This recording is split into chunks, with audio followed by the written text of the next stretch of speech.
Hello दोस्तों, आज की वीडियो में बात करने वाले हैं काइंड्स ऑफ नेगोशिएबल इंस्ट्रूमेंट में। नेक्स्ट टॉपिक हमारा बिल्स ऑफ एक्सचेंज।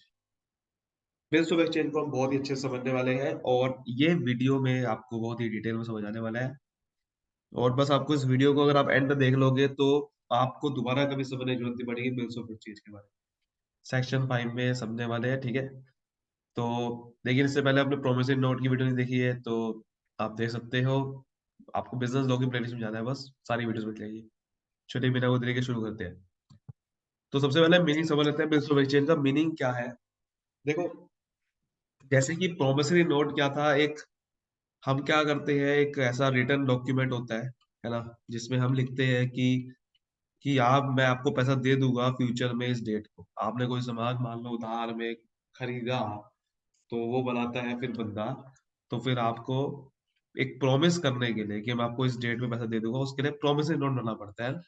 वैसे ही एक बिल्स ऑफ एक्सचेंज होता है, वो भी एक रिटर्न नेगोशिएबल इंस्ट्रूमेंट है जिसमें अनकंडीशनल ऑर्डर होता है।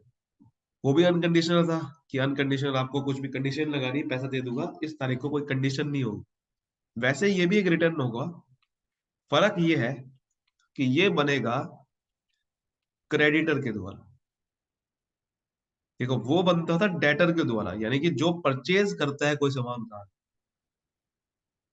जो सामान उधार में परचेज करता है वो बनता था उसके द्वारा, कि वो प्रॉमिस करता है खुद से कि मैं आपको पैसा दे दूंगा। लेकिन बिल्स ऑफ एक्सचेंज बनता है क्रेडिटर के द्वारा, जिसको पैसा एक्चुअल में लेना होता है। वो बनाता है क्रेडिटर अपने लिए और उसको देता है डेटर को कि देख भाई, मैं आपसे इस बार ऑर्डर कर रहा हूं, आपको अनकंडीशनल ऑर्डर टू पे। मैं आपको ऑर्डर कर रहा हूं कि मुझे पैसा देना है। आपने specified sum of money to a person, जिसका नाम बता रहा हूं उसको पैसा देना है। क्योंकि हो सकता है क्रेडिटर एक आपका बिल्स ऑफ एक्सचेंज बना रहा है, तो उसे क्या बोलेंगे, ड्रोवर।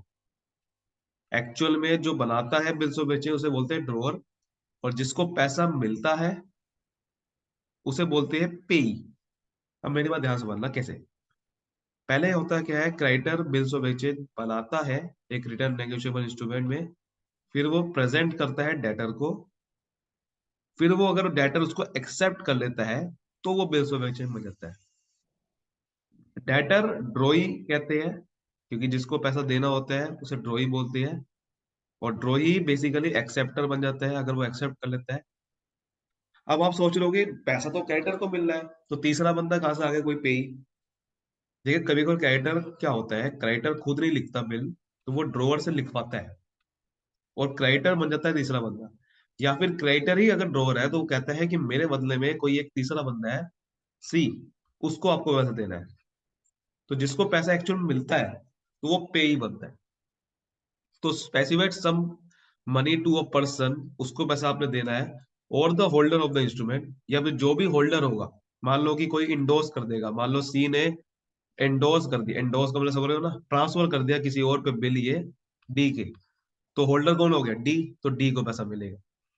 तो या तो एक बंदा जो स्पेसिफाइड बंदा उसको पैसा मिलेगा, या फिर कोई होल्डर को मिलेगा as directed in the instrument by maker. Maker जो है बिल्स ऑफ एक्सचेंज का, वो बताएगा कि भाई किसको मिलेगा। The bill of exchange is either payable on demand, demand payable होगा, या फिर कोई स्पेसिफाइड टर्म के बाद, मान लो 3 महीने के बाद, 4 महीने के बाद पे करना है। तो ये एक तरह का बिल्स ऑफ एक्सचेंज होता है जो कि बनाया जाता है क्रेडिटर के द्वारा, ठीक है। उसे क्या बोलते हैं, ड्रोवर। जो बनाता है उसे क्या बोलते हैं, ड्रोवर। और जिसको पैसा एक्चुअल पे देना होता है वो होता है ड्रोई, जिसके लिए बनाया जाता है बिल्स ऑफ एक्सचेंज, उसे क्या बोलते हैं, ड्रोई। ड्रोई के सामने बिल्स ऑफ एक्सचेंज रखना पड़ता है क्रेडिटर को। जैसे ही वो एक्सेप्ट कर लेता है तो वो बिल्स ऑफ एक्सचेंज बन जाता है और वो लीगल बन जाता है। तब वो क्रेडिटर डिमांड कर सकता है, मान लो 3 महीने के बाद, कि भाई मुझे आपको आपने मुझे पैसा दो, क्योंकि आपने एक्सेप्ट कर रखा है। तो वो मुकर नहीं सकता फिर। तो वो फिर इसलिए, तो इसलिए अगर वो बिल्स ऑफ एक्सचेंज, अगर वो मान लो किसी को आपने एंडोर्स कर दिया तो फिर उसको पैसा मिल जाएगा। या फिर उसने कहा था कि इसको सी को पैसा देना है, तो पे ही फिर सी बन जाएगा। तो इसमें 3 पार्टी आ जाती है। एक पार्टी होती है जो ड्रोअर, जो बनाती है, जो बिल्स ऑफ एक्सचेंज बनाता है। एक होता है ड्रोई, जिसके लिए बनाया जाता है। एक होता है पे, नॉर्मली पेई वही बनता है जो बनाता है, लेकिन अगर तीसरा कोई बंदा है तो वो पेई बन जाता है। तो इसलिए तीन पार्टी कौन कौन सी होती है, ये वाली होती है, ड्रोअर, ड्रोई, पेई। ड्रोअर कौन होता है, जो ऑर्डर देता है पे करने का, कि मुझे आपको पैसा दे, मुझे आपको पैसा दो, ठीक है, आप मुझे पैसा दो। ड्रोई कौन हो गया, जिसको डायरेक्ट करा जाता है कि मुझे पैसा आप दो। और जो एक्सेप्ट कर लेता है उसे एक्सेप्टर बोलते हैं। नॉर्मली ड्रोई और एक्सेप्टर एक ही होता है, बट अगर कोई तीसरा बंदा को एक्सेप्ट कर रहा है वो एक्सेप्टर बोलेंगे। पेई का मतलब जिसको पेमेंट एक्चुअल में मिलती है फ्यूचर में, ठीक है। एक और डेफिनेशन क्या निकल के आगे, फिर is a return acknowledgement of debt. एक डेट का रिटर्न एक्नॉलेजमेंट है, जो कि क्रेडिटर रिटर्न करता है, जैसे मैंने को बताया पीछे, क्रेडिटर रिटर्न करता है, कि रिटर्न एक्नॉलेजमेंट दे रहा है वो, कि भाई डेट आपने इतना है और आपको मुझे पैसा देना है। एक्सेप्टेड बाय डेटर, डेटर को एक्सेप्ट करता है। और तीन पार्टी यूजली होती है, ड्रोअर, एक्सेप्टर और ड्रोई। नॉर्मली एक ही होता है, ड्रोई और एक्सेप्टर। और पे, तो ड्रोई, ड्रोअर हिमसेल्फ में भी द पे, ठीक है। जो ड्रोअर होता है वो ही ज्यादातर पेई बन जाता है, क्योंकि ड्रोअर जो बनाता है गाइटर, वो ही उसको पैसा मिलता है, तो इसलिए ड्रोअर ज्यादातर पेई बन जाता है। लेकिन अगर कोई दूसरा बंदा आ गया, किसी और को आपने इंडोर्स कर दिया, या कि ड्रोअर कह रहा है कि मेरे बदले में इसको पैसा दे देना, तो वो क्या बन जाएगा, पेई, तीसरा बंदा, ठीक है। तो मैंने और भी चीजें लिखी हुई है, यहाँ से आप पढ़ सकते हो, नोट्स आपको मिल जाएंगे डिस्क्रिप्शन में, कोई दिक्कत वाली बात नहीं है। जैसे कि ड्रोअर कौन होता है, maker of bill of exchange. और ये बनता है जब आप सामान को उधार देते हो, जहां तक क्रेडिटर, वो बनाता है। ड्रोई कौन होता है, जिसके लिए बनाया जाता है बिल्स ऑफ एक्सचेंज, जो डेटर होता है। पेई का मतलब जिसको पैसा मिलता है।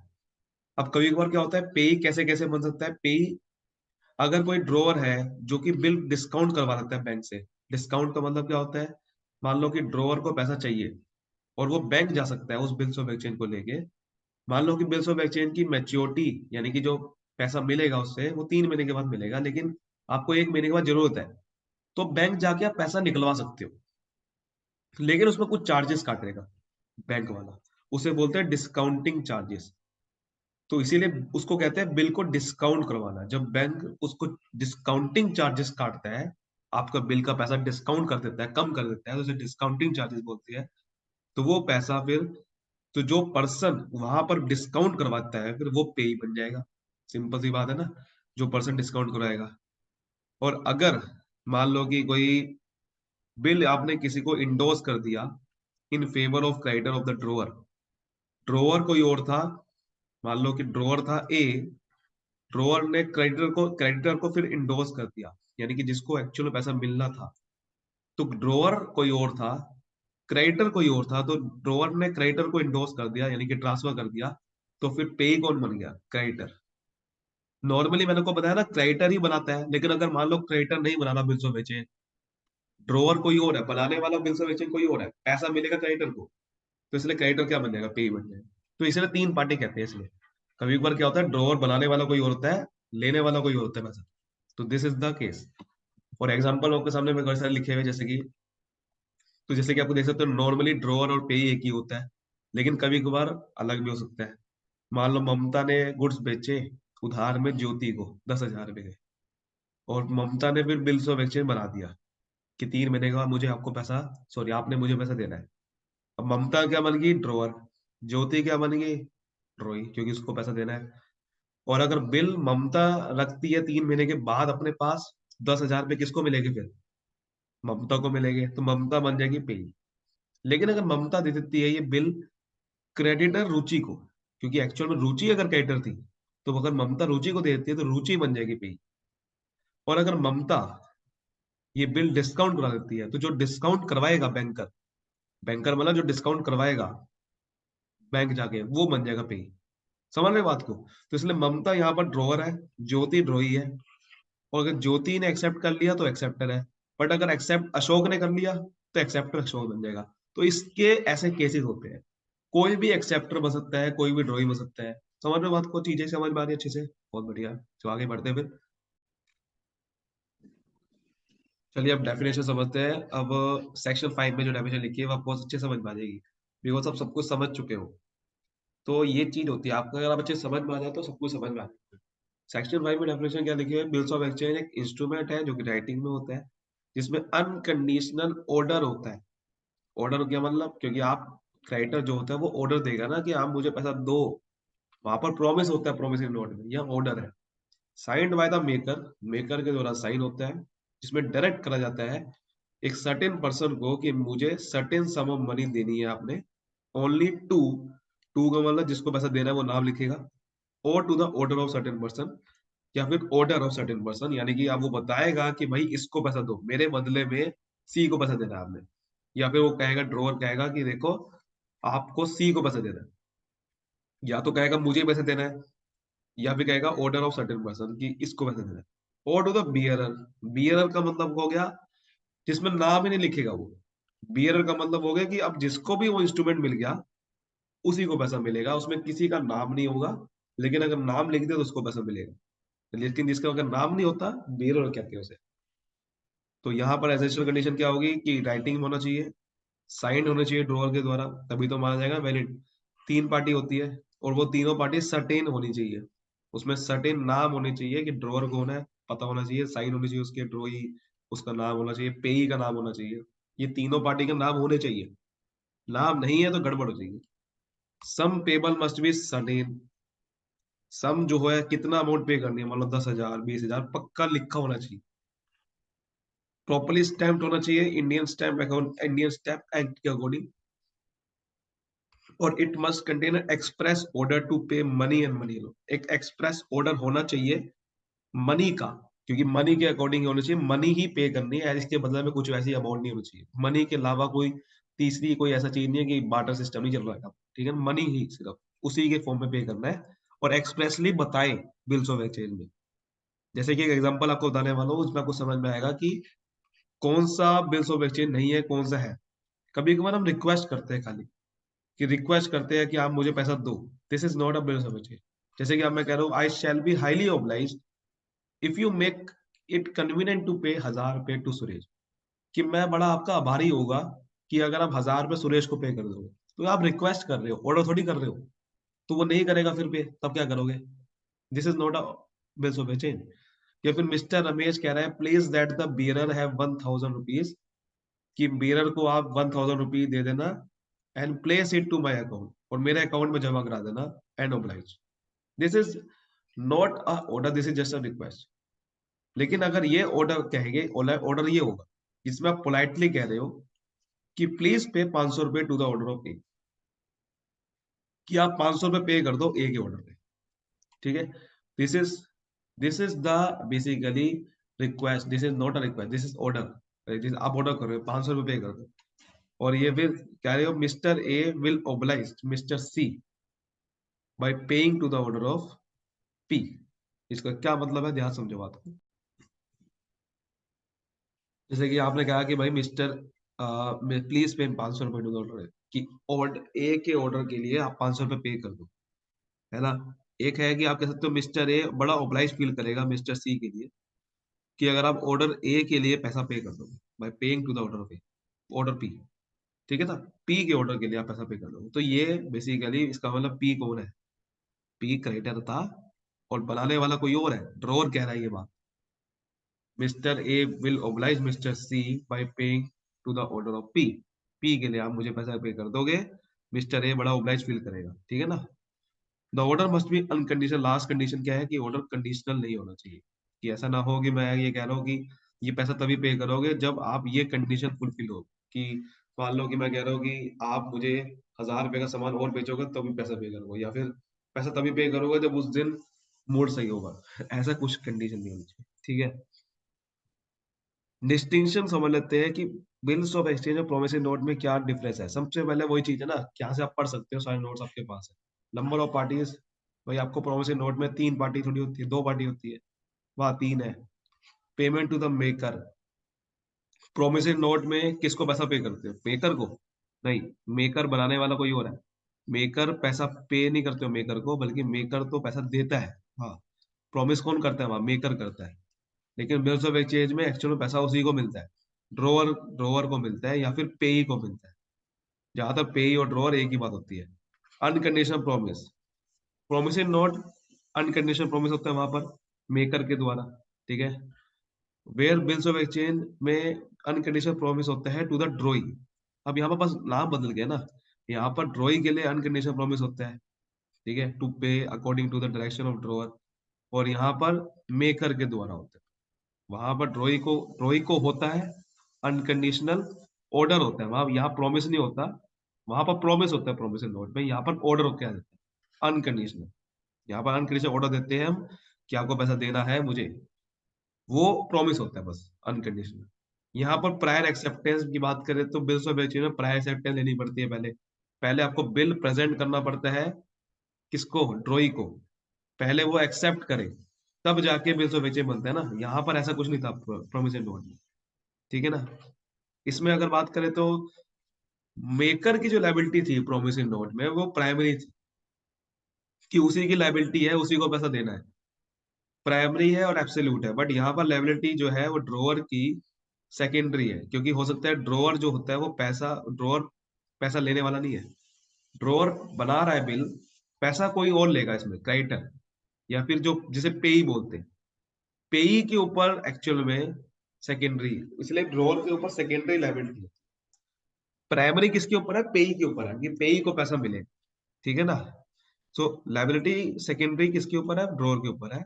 और कंडीशनल है, क्योंकि अगर चाहे ड्रॉअर तो जाके पैसा मिल सकता है उसे। अगर कंडीशन लगानी पड़ती है ना बिल्स ऑफ एक्सचेंज कि अच्छा पैसा इसको मिलेगा, ड्रॉअर को ही मिलेगा, तब पैसा मिलेगा, वरना नहीं मिलेगा उसे। तो दिस इज कंडीशनल। कंडीशन देखनी पड़ती है कि बिल्स ऑफ एक्सचेंज में क्या कंडीशन है, पैसा पेई को मिलेगा, पेई कौन होगा, ड्रॉअर होगा, कौन होगा, कुछ नहीं पता। रिलेशन की बात करें तो इसमें मेकर और प्रोमिसिंग नोट जो होता है वो इंटरमीडिएट रिलेशन होता है पेई के साथ। लेकिन मेकर ऑफ ड्रॉअर जो होता है इसके अंदर बिल्स ऑफ एक्सचेंज में,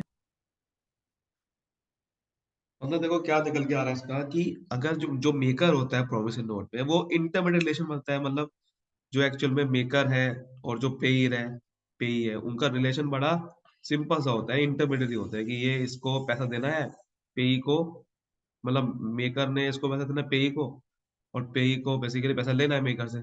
लेकिन यहाँ पर रिलेशन जो होता है वो इंटरमीडिएट होता है एक्सेप्टर के बीच में, पेई के बीच में नहीं। क्योंकि मेकर यहाँ कोई और है, मेकर और drawer of an accepted bill stand in immediate relation, intermediate sorry, immediate relation with the acceptor, जो एक्सेप्ट करता है, यानी कि ड्रॉई। क्योंकि पे यहाँ पर अलग होता है ना, तो मेकर यहाँ पर और ड्रॉई के बीच में करता है रिलेशन, क्योंकि एक्सेप्ट करवाने के लिए मेकर जाता है, ड्रॉई फिर एक्सेप्ट करता है। लेकिन यहाँ पर पेई कौन होगा पता नहीं ना, इमीडिएट रिलेशन पेई के साथ नहीं होता मेकर का, क्योंकि पेई कौन है यही पता नहीं अभी। तो this is the case. Protest for dishonour, अगर फॉरेन बिल्स ऑफ एक्सचेंज है, आपने बनाया कोई फॉरेन बिल्स ऑफ एक्सचेंज, तो वो प्रोटेस्ट होता है डिसऑनर के लिए। और वो प्रोटेस्ट करवाना, अगर कोई आवाज उठाते हैं कोई लोग बहुत सारे, अगर डिसऑनर हो गया, so when protest is required to be made by law of that country where they are drawn, जहां पर वो बिल्स ऑफ एक्सचेंज बनाया गया है, तो वो वाली कंट्री प्रोटेस्ट कर सकती है अगर आपने डिसऑनर करवा दिया। ये फॉरेन बिल की बात कर रहे हैं। अगर फॉरेन आपने बाहर की मार्केट से कोई उधार में सामान खरीदा है, उसकी बात कर रहे हैं। लेकिन प्रोमिसरी नोट में ऐसा कोई प्रोटेस्ट होता नहीं। डिसओनर का नोटिस भेजना पड़ता है। देखो अगर बिल डिसओनर हो जाए, डिसओनर का मतलब पहले होता क्या है, कि आप बैंक गए, वो पैसा बैंक वाला नहीं दे रहा उस बिल का, यानी कि आपके मान लो अकाउंट में पैसा नहीं था, तो वो बिल डिसओनर हो गया। तो वो बिल लेके गया क्रेडिटर पैसा लेने के लिए, और पैसा मिल नहीं रहा बैंक से, और डिसओनर हो गया। This is dishonour bill. और due notice of dishonour is to be given by holder. अगर नोट बिल डिसऑनर हो गया, तो डिसऑनर नोटिस भेजना पड़ता है by the holder to the drawer. Drawer को भेजना पड़ता है कि ये बिल डिसऑनर हो गया है। एंड द इंटरमीडिएट इंडोर्सर, अगर कोई बिल इंडोर्स कर दिया किसी को, तो इंडोर्सर को भी भेजना पड़ता है। बट ऐसा कोई नोटिस प्रोमिसरी नोट में नहीं भेजना पड़ता, वहां पर ऐसा कोई सीन नहीं है। बिल्स ऑफ एक्सचेंज में ऐसा है। तो ये था आज की वीडियो के लिए। अब बाकी इसकी अगली वीडियो भी आएगी, जिसमें हम काइंड्स बिल्स ऑफ एक्सचेंज कितने तरीके के होते हैं, क्लासिफिकेशन, उसकी बात करेंगे। तब तक के लिए बाय बाय, तब तक के लिए bye bye, thank you so much all the best.